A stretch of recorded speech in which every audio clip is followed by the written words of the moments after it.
El conflicto de los siglos. Introducción. Antes que el pecado entrara en el mundo, Adán gozaba de libre trato con su Creador, pero desde que el hombre se separó de Dios por causa del pecado, aquel gran privilegio le ha sido negado a la raza humana. No obstante, el plan de redención abrió el camino para que los habitantes de la tierra volvieran a relacionarse con el cielo. Dios se comunicó con los hombres mediante su Espíritu y mediante las revelaciones hechas a sus siervos escogidos. La luz divina se esparció por el mundo. Los santos hombres de Dios hablaron siendo inspirados del Espíritu Santo. Durante los 25 primeros siglos de la historia humana no hubo revelación escrita. Los que eran enseñados por Dios comunicaban sus conocimientos a otros, y estos conocimientos eran así legados de padres a hijos a través de varias generaciones. La redacción de la palabra escrita empezó en tiempo de Moisés. Los conocimientos inspirados fueron entonces compilados en un libro inspirado. Esa labor continuó durante el largo período de 16 siglos, desde Moisés, el historiador de la creación y el legislador, hasta Juan, el narrador de las verdades más sublimes del Evangelio. La Biblia nos muestra a Dios como autor de ella, y sin embargo fue escrita por manos humanas, y la diversidad de estilo de sus diferentes libros muestra la individualidad de cada uno de sus escritores. Las verdades reveladas son todas inspiradas por Dios, y con todo están expresadas en palabras humanas.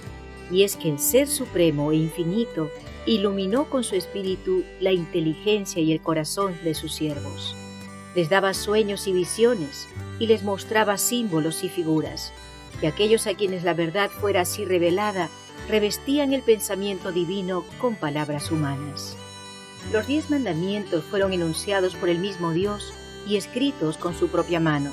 Su redacción es divina y no humana, pero la Biblia, con sus verdades de origen divino expresadas en el idioma de los hombres, es una unión de lo divino y lo humano. Esta unión existía en la naturaleza de Cristo, quien era el Hijo de Dios e Hijo del hombre.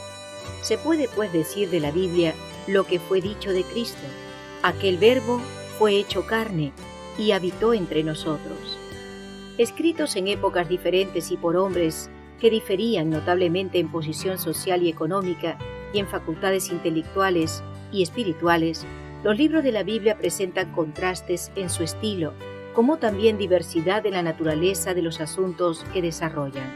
Sus diversos escritores se valen de expresiones diferentes. A menudo la misma verdad está presentada por uno de ellos de modo más patente que por otro. Ahora bien, como varios de sus autores nos presentan el mismo asunto desde puntos de vista y aspectos diferentes, puede parecer al lector superficial, descuidado y prevenido, que hay divergencias o contradicciones. Allí donde el lector atento y respetuoso discierne con mayor penetración la armonía fundamental. Presentada por diversas personalidades, la verdad aparece en sus variados aspectos. Un escritor percibe con más fuerza cierta parte del asunto, comprende los puntos que armonizan con su experiencia o con sus facultades de percepción y apreciación. Otro nota más bien otro aspecto del mismo asunto, y cada cual, bajo la dirección del Espíritu Santo, presenta lo que ha quedado inculcado con más fuerza en su propia mente. De aquí que encontremos en cada cual un aspecto diferente de la verdad, pero perfecta armonía entre todos ellos. Y las verdades así reveladas se unen en perfecto conjunto, adecuado para satisfacer las necesidades de los hombres en todas las circunstancias de la vida. Dios se ha dignado comunicar la verdad al mundo por medio de instrumentos humanos, y Él mismo, por su Santo Espíritu, habilitó a hombres y los hizo capaces de realizar esta obra. Guió la inteligencia de ellos en la elección de lo que debían decir y escribir. El tesoro fue confiado a vasos de barro, pero no por eso deja de ser del cielo. Aunque llevado a todo viento en el vehículo imperfecto del idioma humano, no por eso deja de ser el testimonio de Dios. Y el Hijo de Dios, obediente y creyente, contempla en ello la gloria de un poder divino, lleno de gracia y de verdad. En su palabra Dios comunicó a los hombres el conocimiento necesario para la salvación. Las Santas Escrituras deben ser aceptadas como dotadas de autoridad absoluta y como revelación infalible de su voluntad. Constituyen la regla del carácter, nos revelan doctrinas y son la piedra de toque de la experiencia religiosa. Toda la Escritura es inspirada por Dios y es útil para enseñanza, para reprensión, para corrección, para instrucción en justicia, a fin de que el hombre de Dios sea perfecto, estando cumplidamente instruido para toda obra buena. La circunstancia de haber revelado Dios su voluntad a los hombres por su palabra no anuló la necesidad que tienen ellos de la continua presencia y dirección del Espíritu Santo. Por el contrario, el Salvador prometió que el Espíritu facilitaría a sus siervos la inteligencia de la palabra, que iluminaría y daría aplicación a sus enseñanzas.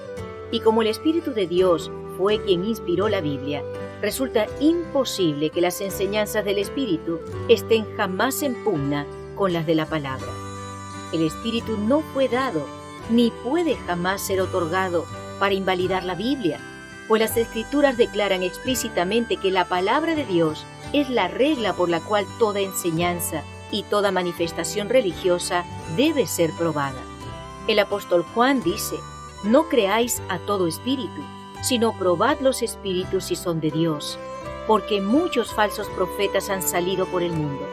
E Isaías declara: «A la ley y al testimonio, si no dijeren conforme a esto, es porque no les ha amanecido».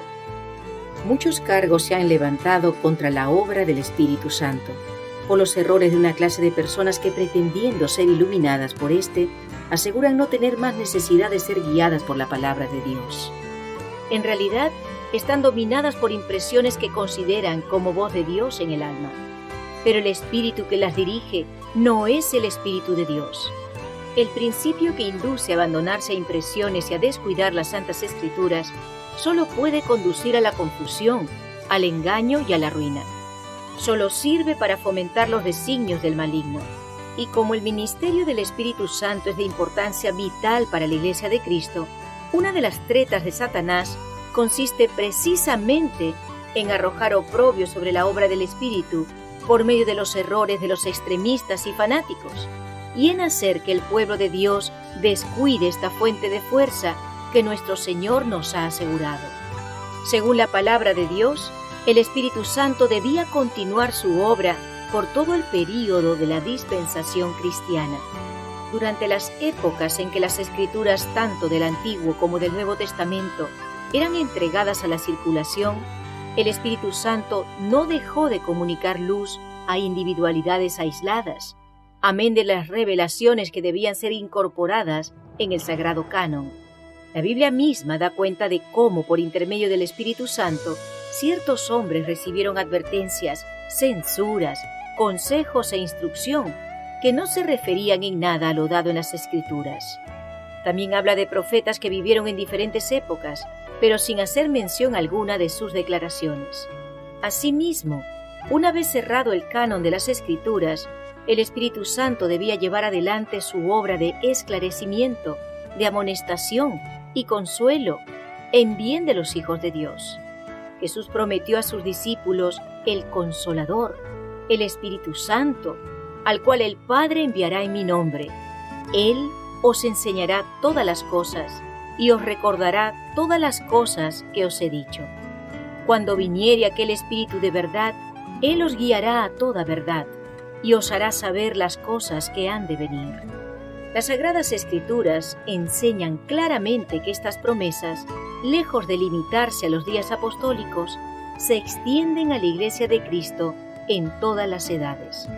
El Salvador asegura a los discípulos: «Estoy con vosotros todos los días, hasta el fin del mundo». San Pablo declara que los dones y manifestaciones del Espíritu fueron dados a la Iglesia para el perfeccionamiento de los santos, para la obra del ministerio, para la edificación del cuerpo de Cristo, hasta que todos lleguemos a la unidad de la fe y del conocimiento del Hijo de Dios, al estado de hombre perfecto, a la medida de la estatura de la plenitud de Cristo.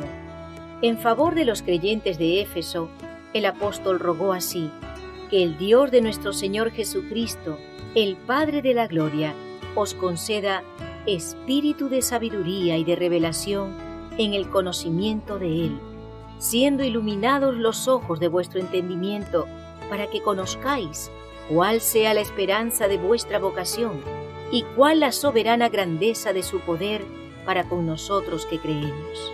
que el ministerio del Espíritu Divino iluminara el entendimiento y revelara a la mente las cosas profundas de la santa palabra de Dios.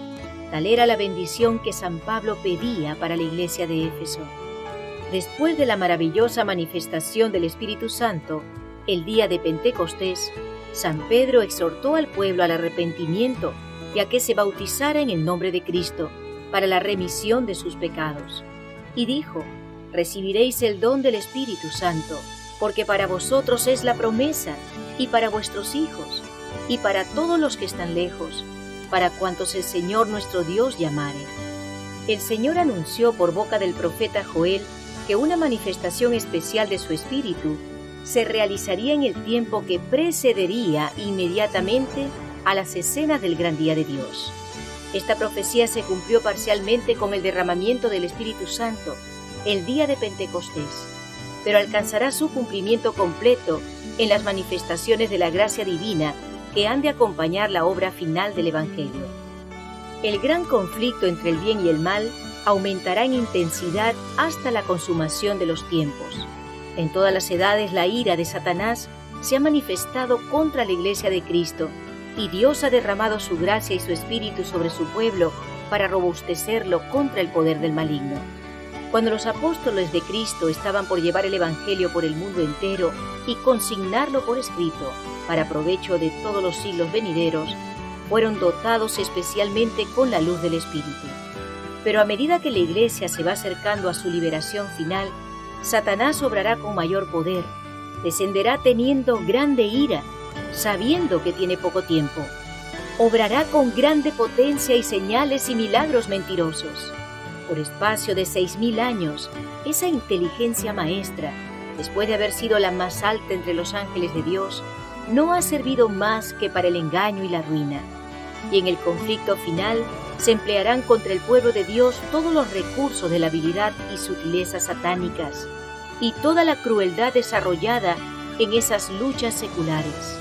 Durante este tiempo de peligro, los discípulos de Cristo tienen que dar al mundo la amonestación del segundo advenimiento del Señor, y un pueblo ha de ser preparado sin mácula y sin reprensión para comparecer ante Él a su venida.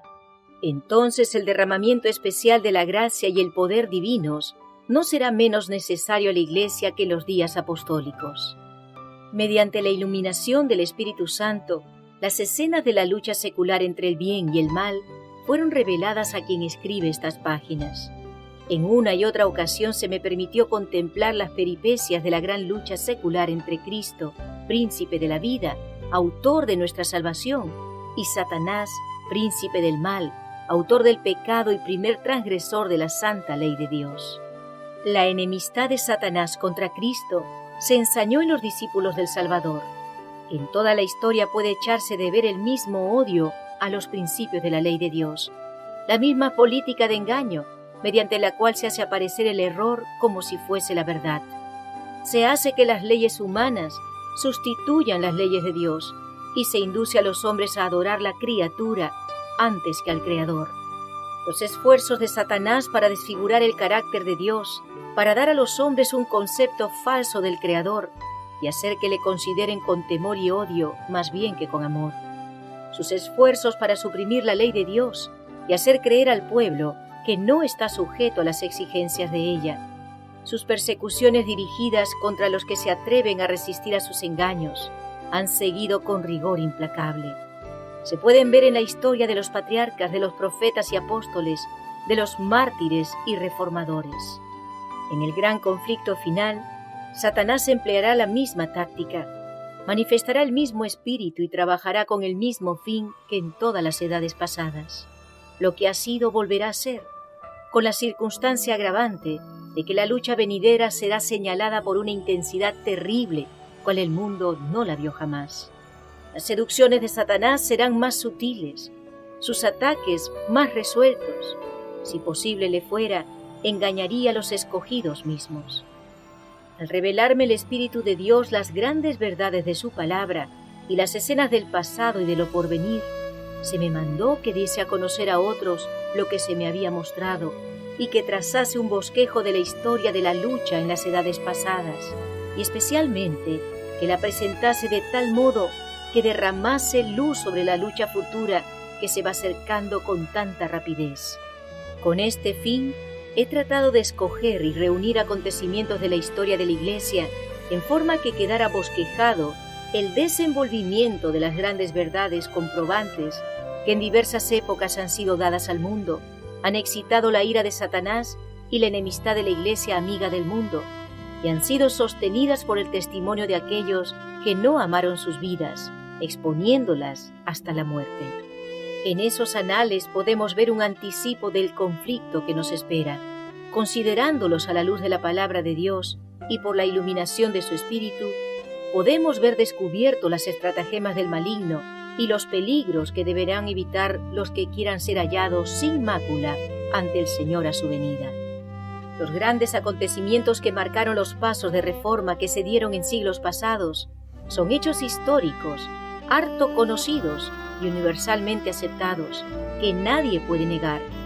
Esa historia la he presentado brevemente, de acuerdo con el fin y objeto de este libro, y con la concisión que necesariamente debe observarse, condensando los hechos en forma compatible con una clara inteligencia de las enseñanzas consiguientes.